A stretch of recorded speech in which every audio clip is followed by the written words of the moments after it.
Hola, ¿qué tal? Mi nombre es Ana Romero y en esta oportunidad a mi equipo le ha tocado exponer sobre la psicología gestal.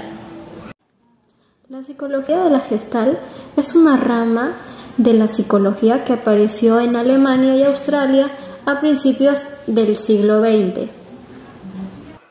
Este movimiento se centraba principalmente en la percepción y en los componentes cognitivos de la misma. Sus principales autores defendían la idea de que nuestros sentidos no reproducían el mundo tal cual era, sino que lo reconstruían siguiendo una serie de principios, ¿no?, de los cuales se podía estudiar. Uno de los principales objetivos de los psicólogos gestales y sus desarrolladores fue la de estudiar algunos rasgos que determinaban la percepción humana, ¿no?, especialmente la de la visión. Representantes de la psicología gestal. Max Wertheimer, 1880-1943. Nació en Checoslovaquia, pionero de la psicología gestal, y tuvo a dos grandes alumnos como Wolfgang y Kafka. Se distinguió entre pensamiento reproductivo, repetición mecánica y ciega, y pensamiento productivo, proceso insight, cierre del campo psicológico para formar una reestructuración global. Kafka, 1886-1941, veía en el aprendizaje por imitación. Además, resaltó que un momento relevante es cuando el niño entiende que los objetos poseen un nombre, siendo el aprendizaje ideacional para él el mayor tipo de aprendizaje. Ayudó a su maestro Wertheimer y su compañero Wolfgang a implantar las bases de la escuela de la Gestalt. Sus dos trabajos más conocidos, El crecimiento de la mente, en 1921, y Principios de la psicología gestal, en 1935.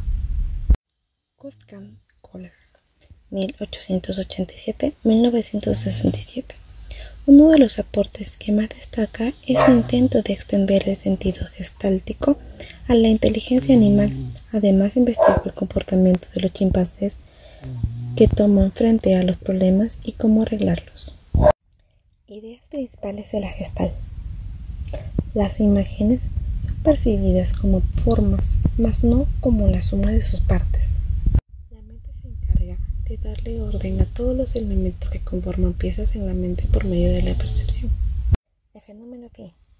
Imágenes que dan la impresión de estar en movimiento a una cierta velocidad. Principios de la Gestalt. Principio de totalidad.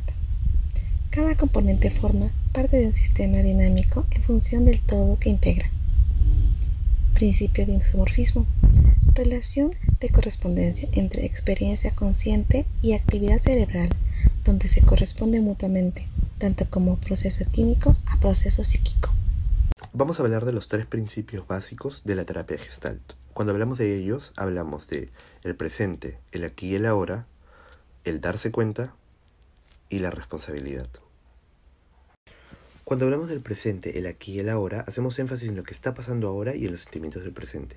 Eso no significa que no se tengan en cuenta tanto los hechos como los sentimientos del pasado, sino que los enfocamos desde lo que percibimos y vivimos ahora, en la actualidad.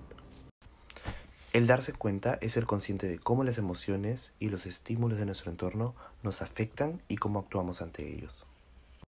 Cuando hablamos de la responsabilidad, hablamos de nosotros mismos, de lo que sentimos, pensamos y decimos. Como sabemos, somos parte del entorno y por ello somos responsables de nuestras actuaciones y sentimientos, y eso nos hace capaces de modificar aquello que nos molesta.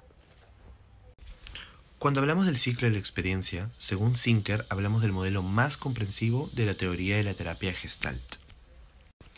Zinker, en el proceso creativo en la terapia Gestalt de 1977, extiende el ciclo de contacto de Peirce y otros autores al ciclo de la experiencia de 6 fases.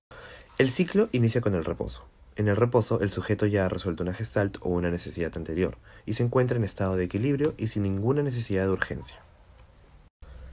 En la sensación, el sujeto es sacado de su reposo porque siente algo difuso, algo que todavía no puede definir.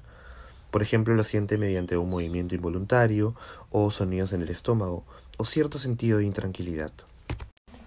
En el darse cuenta, la sensación se identifica como una necesidad específica. por ejemplo como hambre o preocupación respectivamente, y se identifica también aquello que la satisface. En el darse cuenta, se delimita cierta porción de la realidad que adquiere un sentido vital muy importante para el sujeto, es decir, se forma una figura. En la fase de energetización, el sujeto reúne la fuerza o concentración necesaria para llevar a cabo lo que la necesidad le demanda. La acción.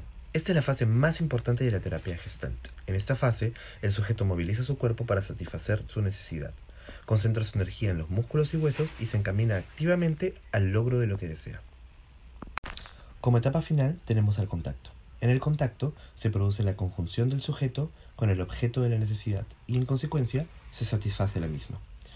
Esa etapa culmina cuando el sujeto se siente satisfecho y puede despedirse de este ciclo y comenzar otro, y así sucesivamente.